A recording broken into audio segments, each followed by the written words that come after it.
Hi, welcome to Perthshire Online TV. I'm Gavin Syme. And I'm Vivian Corrigan. So, you were jammy then, weren't you, this weekend at Rewind? How does this work? I do the schoon races and get soaked, and he goes out to Rewind, and you've had sunshine splitting the skies for 2 days. Listen, we were really well. It wasn't splitting the skies on the Sunday. You did pretty well, though. Saturday was really nice. Sunday it stayed dry till it was drizzling away about 9 o'clock or so. But it was pretty good, though. I suppose we were really lucky. But enough about Rewind.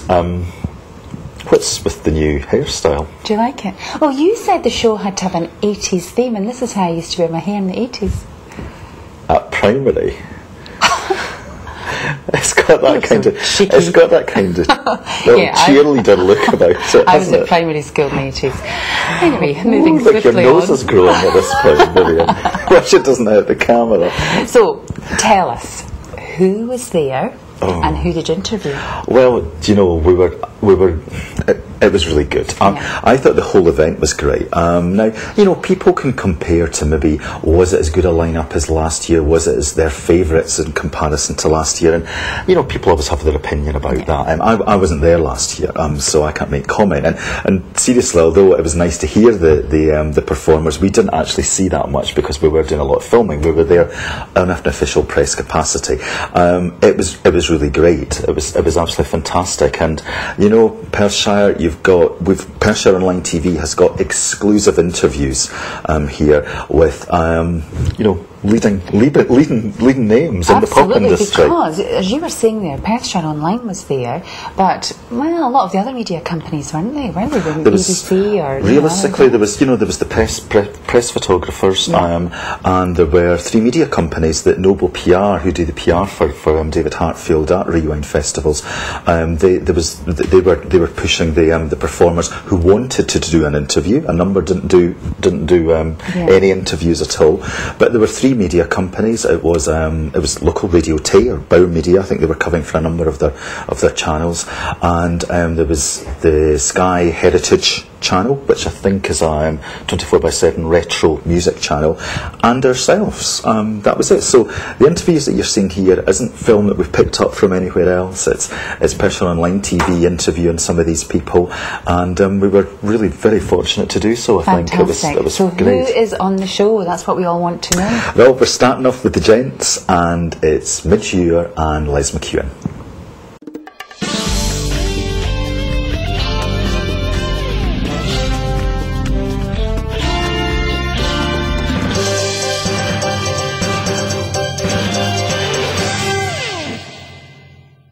Fairways provide cost-effective HR support, from contracts to recruitment, health and safety to training. Fairways, working with you, for you. Visit fairways-uk.com or call Perth 632 561 for a free consultation. I did it Fairways. Well, I'm here with icon Midge Ure. Midge, welcome to Perthshire Online TV. Icon, I'm an icon. You are indeed.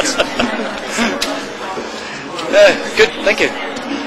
You've not been on stage yet at the Rewind Festival, but you can hear the atmosphere out there. What do you think? It's electric. It sounds fantastic. It's like, I don't know, it's like sitting in the middle of Hampden or something. There's just, every so often you get these massive roars, and you get, I think we're all going to get drowned out, because the singing out there is just quite incredible.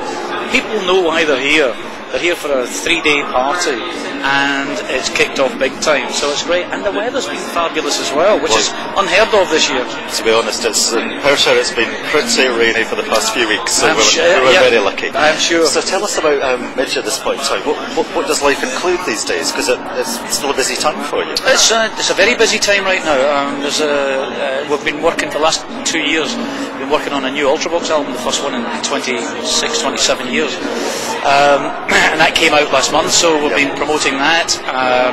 We're now gearing up for the live side of bringing out a new record, so we've got a tour kicking off in the UK in September, and that'll take us right through to the middle of November, where we're going through Europe and Scandinavia and all of that stuff.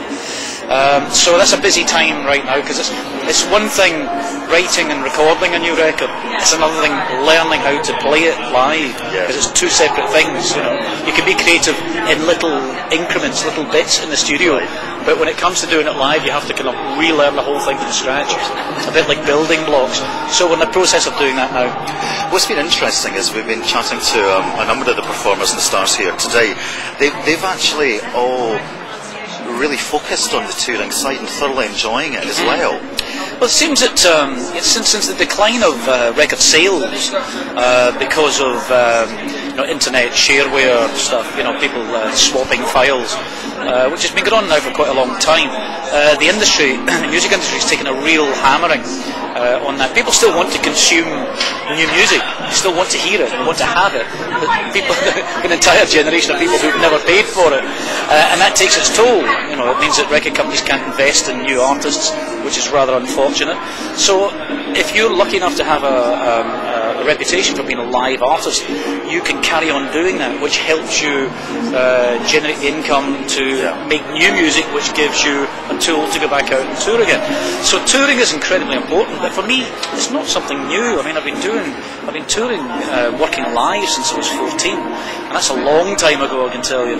So the idea of going out and getting off your backside and getting down and getting dirty with an audience is absolutely fine by me. I'm a guitarist first and foremost. I've cut my teeth playing all the scout halls and church halls and clubs and pubs and whatever you could, learning your trade, and I'm still learning it. So the idea of playing live to me is a bonus, really.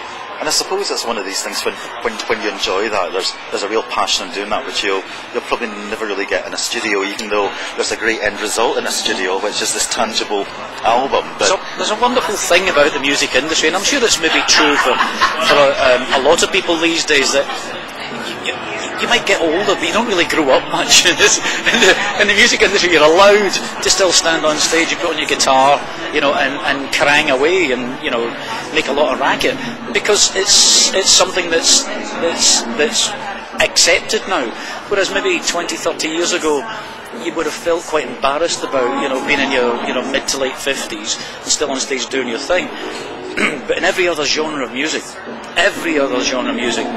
jazz, folk, blues, orchestral, whatever, classical, whatever it happened to be, you were allowed to grow old playing that music. But 30 years ago, rock music was still quite new and fresh and young, and we didn't really have geriatric bands.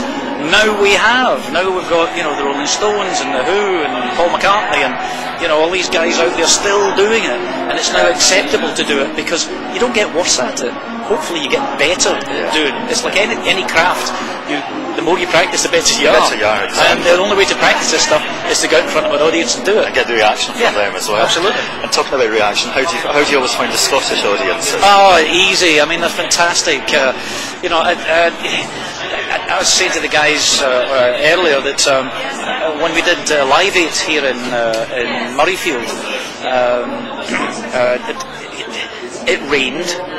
We didn't have the huge artists that London had a few days beforehand. We didn't have the Madonnas and the Pink Floyds and all of that stuff. But what we had in Scotland was atmosphere, and you could have cut it with a knife and taken it home with you, stuck it in the fridge, you opened the fridge door the next day and it would still be roaring at you, So we are brilliant at that stuff, we are really good at that. We can let our hair down and really enjoy ourselves. And from what I've heard this afternoon, without having stuck my head out there yet, there's a sea of people having a ball. Well, listen, I've been out in the masses out there as well, and there's quite a few interesting characters out there. I'm sure they are. I think people like to get dressed up for these things. They get dressed up, and it's later on the day now. They're thoroughly enjoying themselves, and let's just say they're trying to mimic a lot of how they remember some of their idols. Their idols I back think they're in for a shock. Listen, Vince, thank you very much for your time, and all the best with the tour as well. Thanks very much.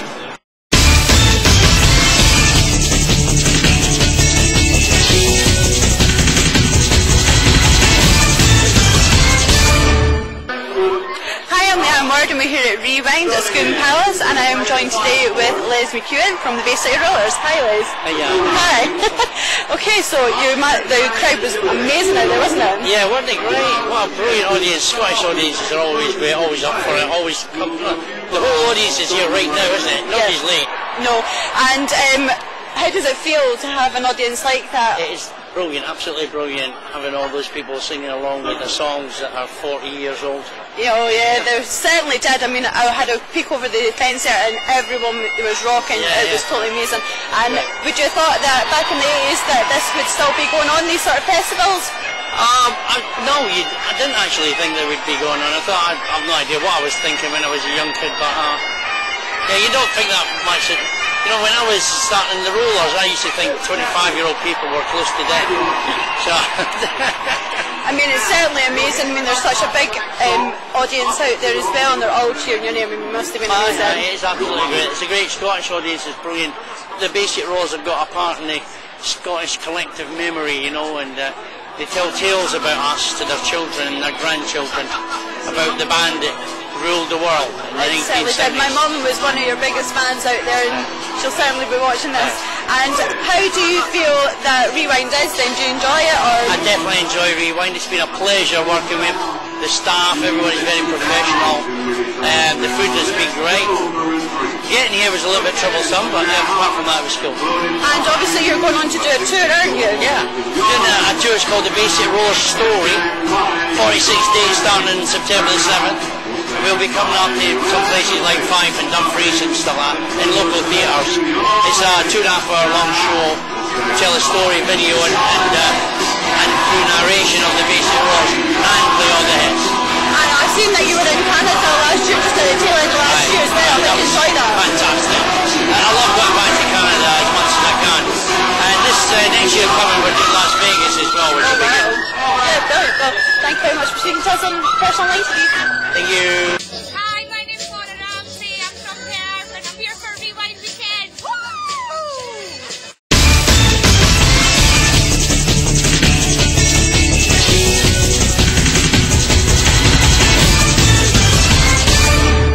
Well, that's the gents done. Midge Hewer was great. He was a real gent actually. I really enjoyed meeting him actually. That, yeah, fantastic. It was one of those interviews that you actually walked away thinking it was a good interview, but it was actually really quite something to meet the guy as well. You know, he's dead interesting, isn't he? And didn't Leanne do so well interviewing Les McKeown? She did. She's our new community reporter, and she was determined that she was going to be interviewing Les. And of course, Les McKeown's Bay City Rollers opened the Rewind Festival on Saturday, so it was a really good Scottish start to the whole thing. And I mean, that's not all the gents that we've got on interview. That's just the two that we've picked. Brilliant, and we've got something really special as well, haven't we? Didn't you get everyone to sign the program? did. We actually got a programme, and during the course of the 2 days, everyone that we interviewed, so from Midge to Big Country to Five Star to Sanita to Katrina from Katrina and the Waves, everybody that we interviewed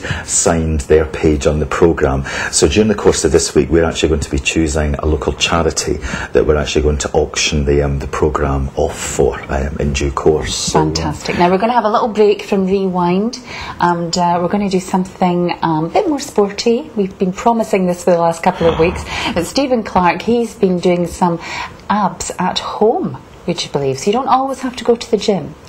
So see how you get on with these.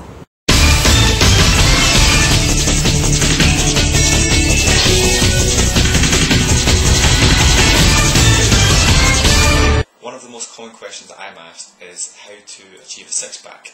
So I thought we'd show you.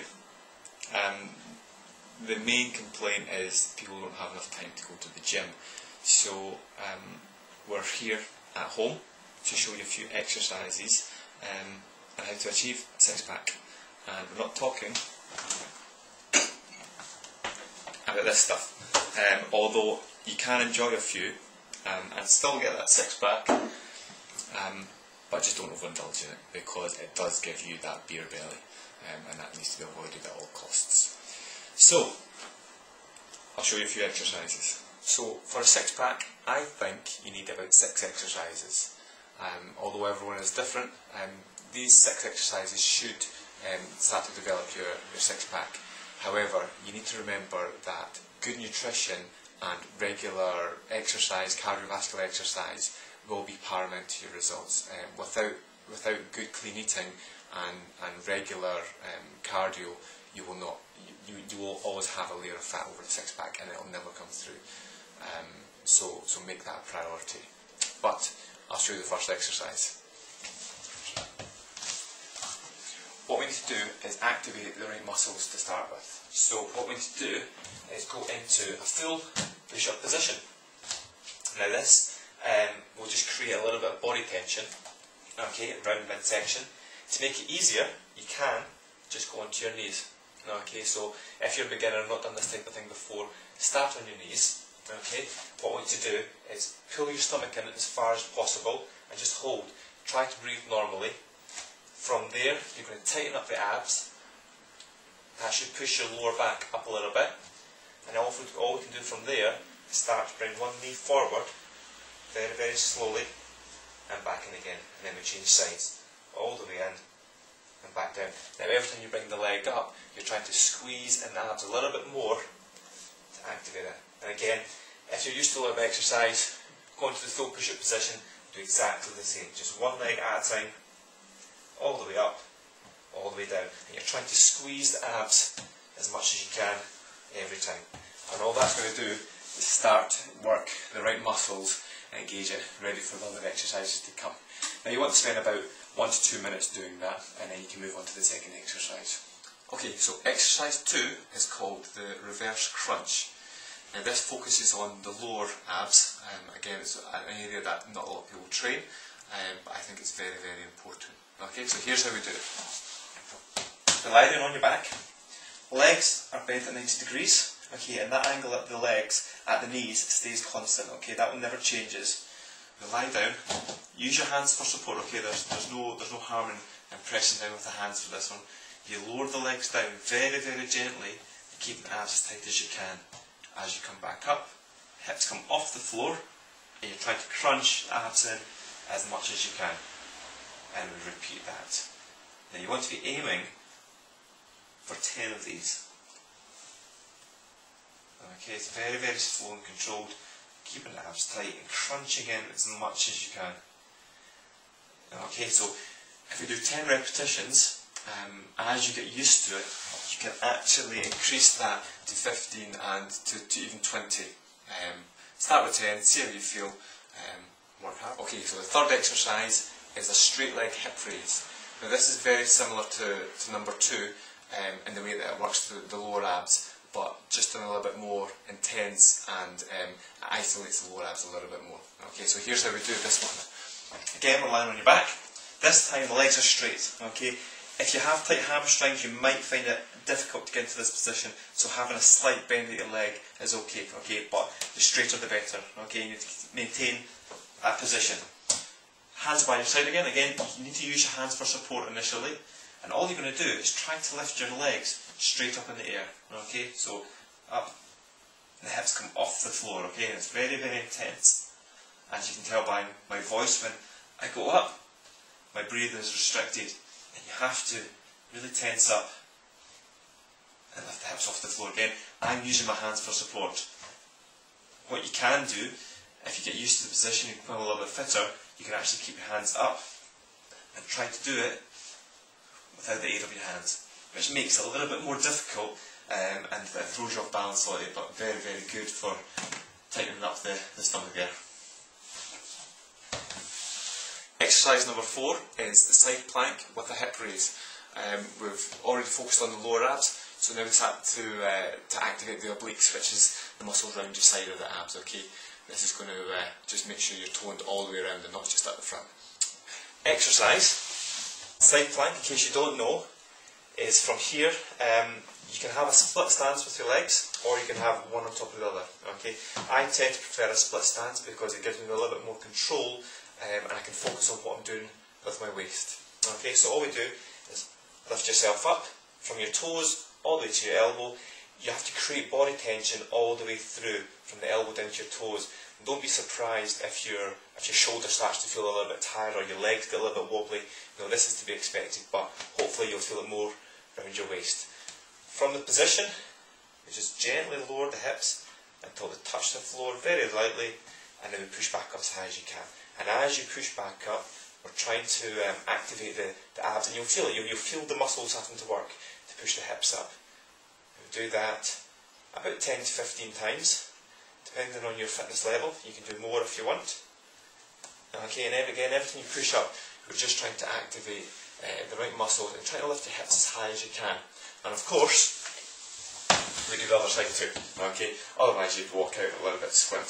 Okay, so again, we just have to lift up as high as you can with that body tension there.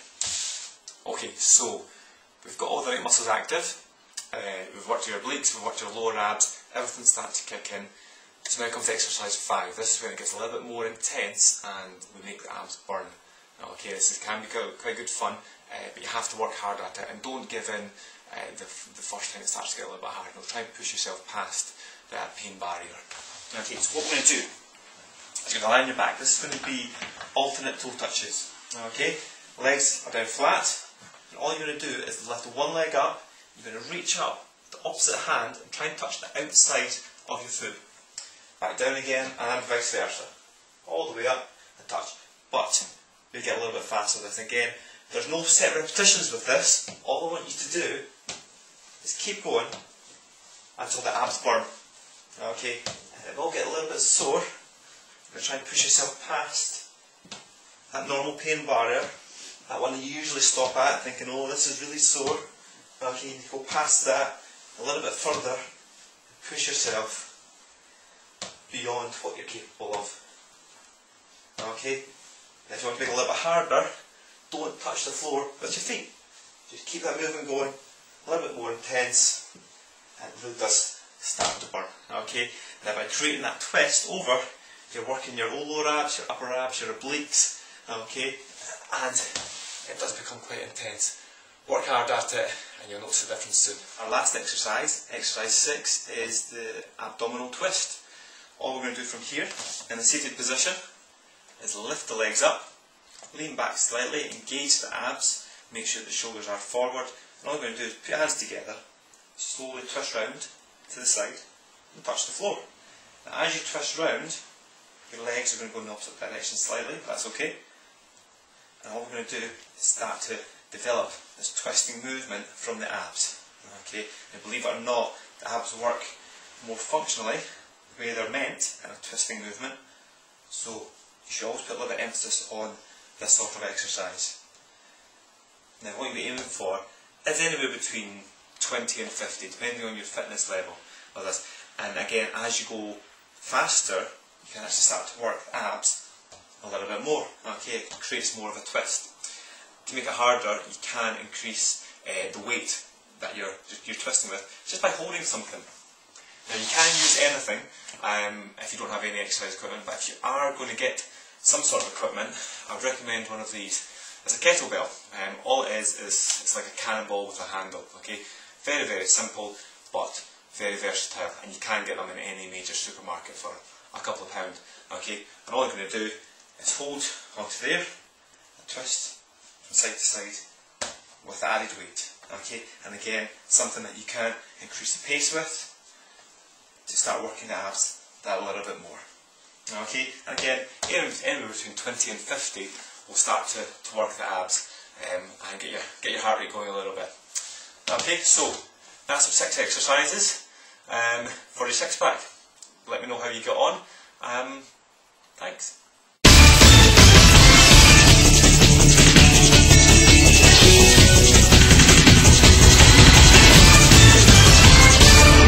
So there you go, no excuses folks, no excuses at all. If you're watching EastEnders or you're watching POTV, you can have the telly on the screen and be exercised and doing your abs, working your abs out at the same time. I know, I tried them and I'll tell you they're really tough, really tough, yeah. Oh, I'm never going to get a 6-pack.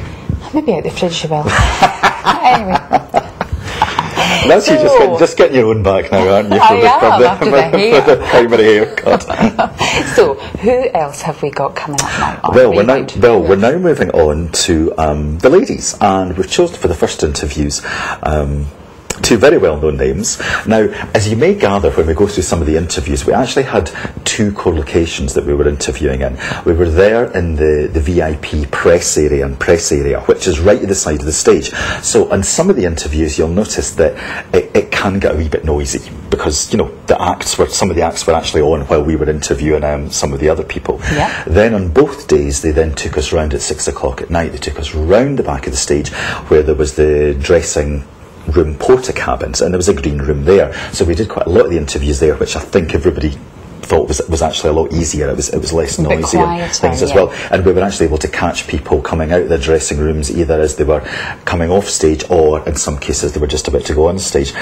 So we got Claire Grogan, and I had a really nice interview with her. You know, from she's Altered Images. From Altered Images, and she's on Waterloo Road at this point in time as well. So she's had a real breadth and depth of career experience in acting and radio personality, and she's a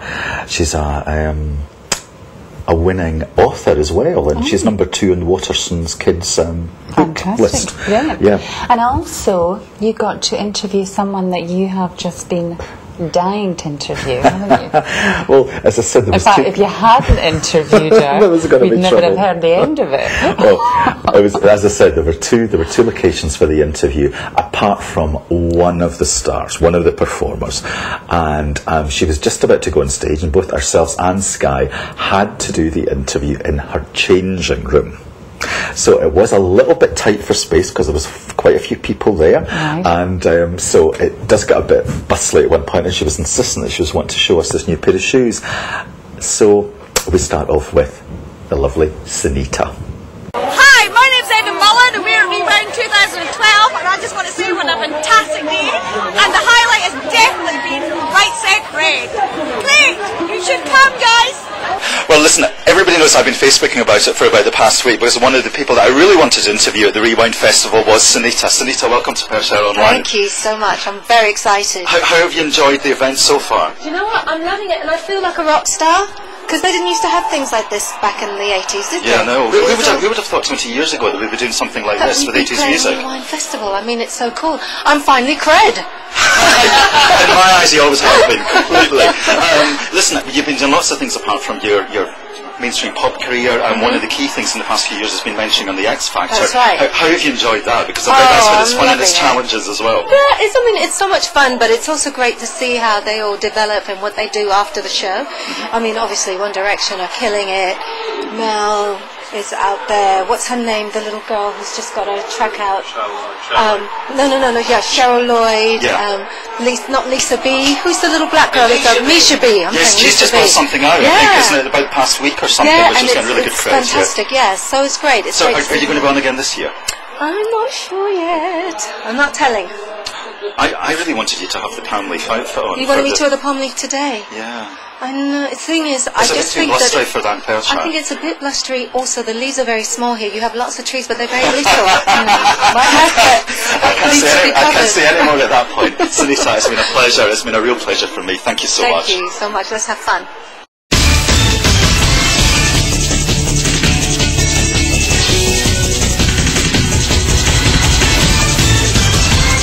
I don't think this lady needs any introduction at all. It's Claire Grogan. Claire, welcome to Perthshire Online TV, and thank you for your time today. You're so welcome.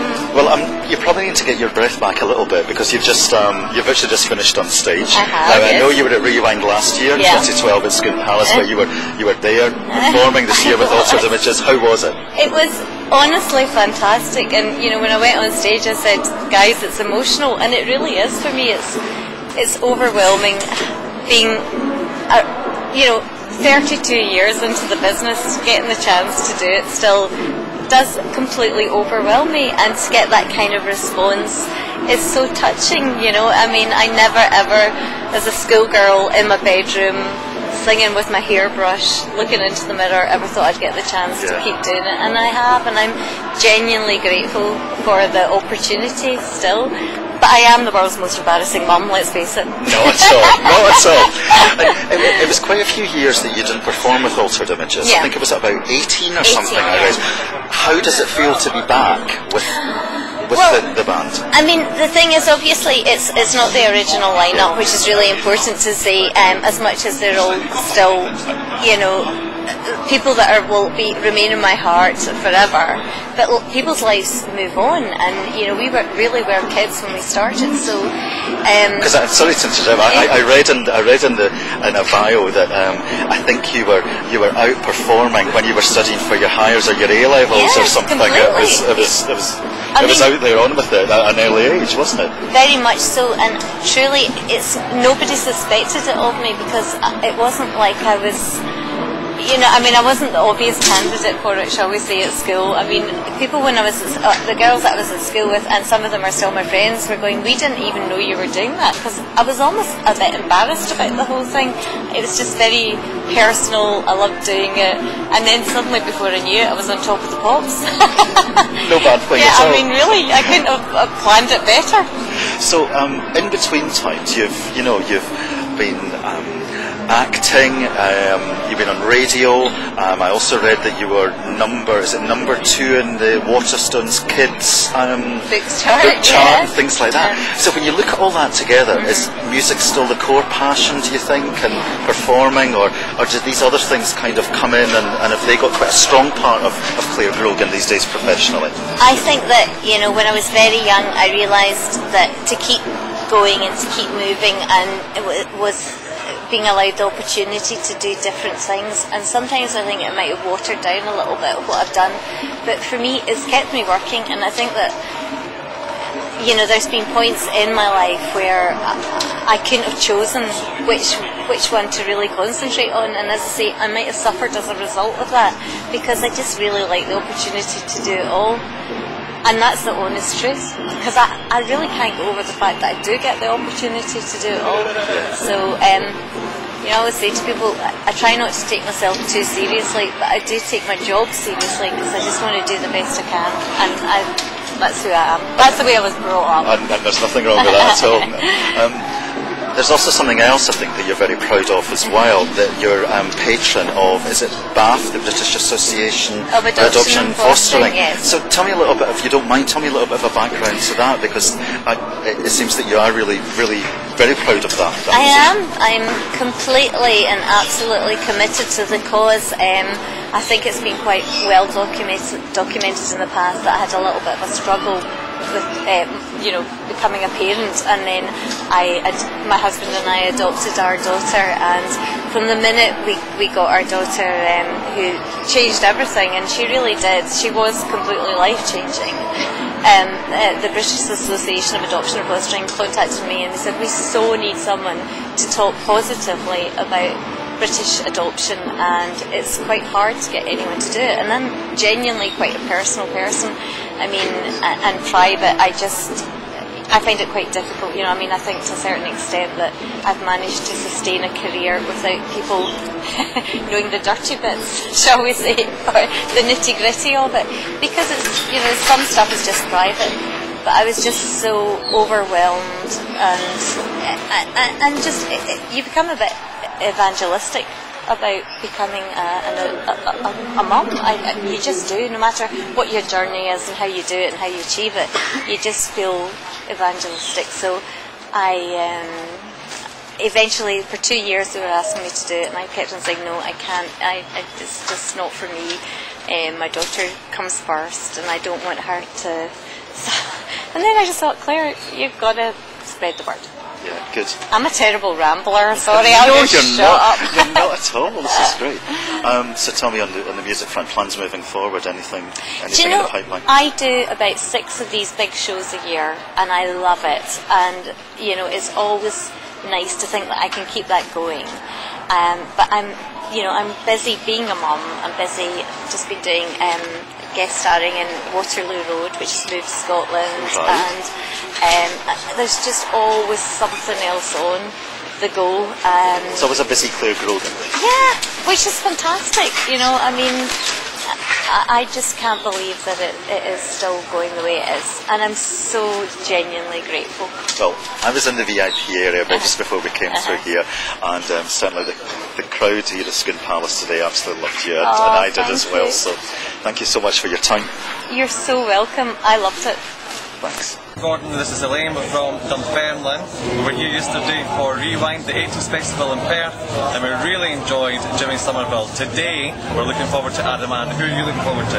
The day I'm looking forward to ABC, believe it or not, because they were brilliant in my heyday, and I'm like looking forward to seeing if they're going to give me what they gave me in the 80s. Bring on the 80s! Woohoo! Rewind! Fantastic!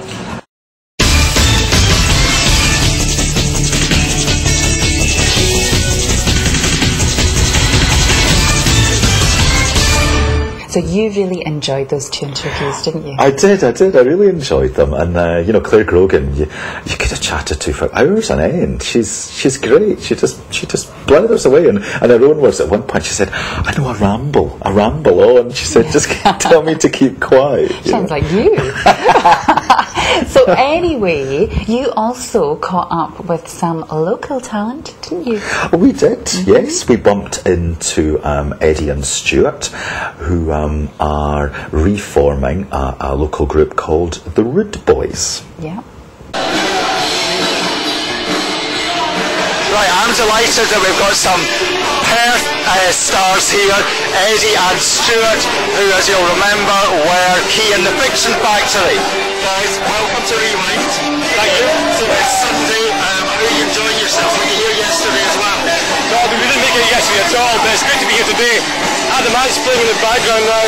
This is amazing. What a great day it is, and the weather's fantastic as well. It's stayed dry for us, considering the past few weeks here in Perthshire, eh? Adam seems to be going down very well.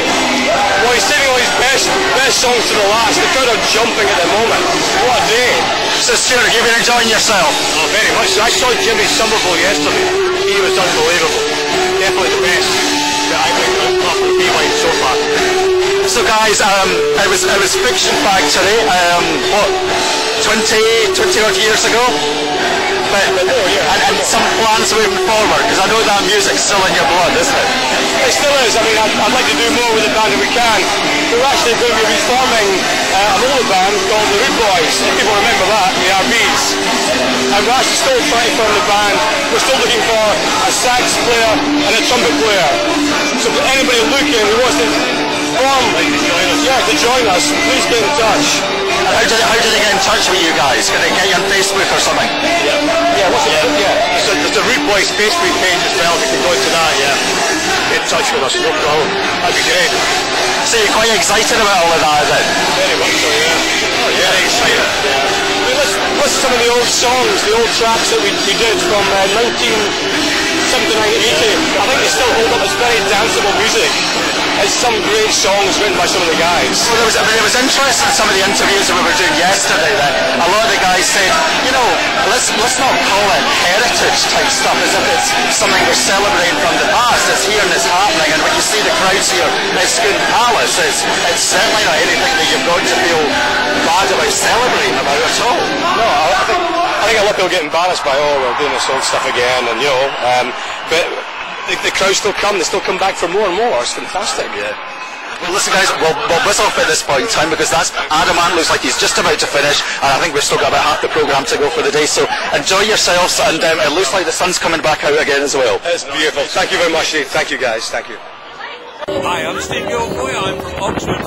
I've come all the way up here to be here with Rewind with my gorgeous wife, and I'm having a fantastic time. I'm Beetlejuice. Hopefully you already know that, but it's good to see you all here today and having a great time.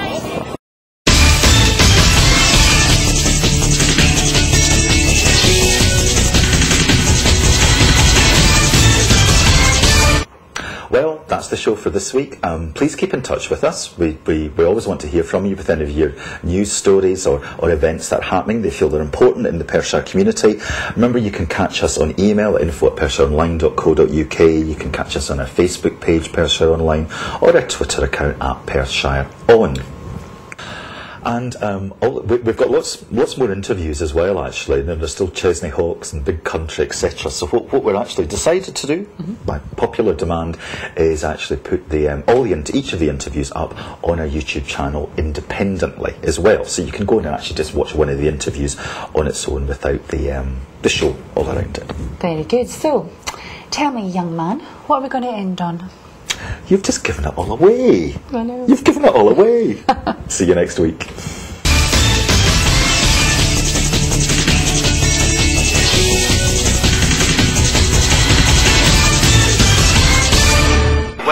Perthshire guys. Thank you. So listen, I've got to ask, you've done rewinds before. Have you played in Scotland before with our Scottish audience? Oh yeah. Yes. Glasgow and Edinburgh, yeah.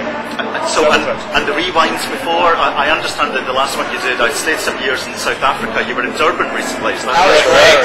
Did that go well? Yes. Great fun. So listen, when I was looking through the bio and I saw that when the ad went out for YMCA at the start, it said something like, must dance and have moustache. So I'm just wondering, does everybody dance and there's a few moustaches missing? Well, they fall off after a while. I can't grow any. So listen, you're known, it's been 35 years, you're known as the Kings of Disco. What would you say, I mean, very memorable hits, YMCA, Macho Man, San Francisco, etc. What's your favourite? Macho Man is my favorite. I think YMCA. Yeah, I'd have to say it seems to be the crowd people. Yeah, I like the YMCA. And you still do the YMCA and... Well, the audience does. Yeah, we're too lazy. After 35 years, we make them do it. So it's great, very instantly recognisable. The outfits have stayed the same over the years. And have you all played the same or had the same character at that time? Oh yeah. Absolutely. So after Skin Palace, where's on to next? Home. Remember home? New York. Home Yeah, for a week or so. Yeah, New York area. Which is All of August is home pretty for much us. in the States. So we're all over. We have a big tour of the Philippines, Australia, New Zealand. That's coming. Canada coming up. You said Canada as if that's a favourite. Is that a favourite Well, no, spot? it's just tacked on Surrounding at the very end of the tour, and it makes the tour even longer. Yeah, from Auckland to Quebec City or something like that. From summer to the dead of winter. Yeah. Canada is fun though. We have fun. Oh, we're up there many times every year. Well, you're just about to go on stage imminently. The weather isn't looking too great at this point in time, but the crowd's very warm, so I hope it's really good. And welcome to Skin Palace, guys. Thank you very much. Heat it up a little more. Yeah, thank you. Try to heat it up.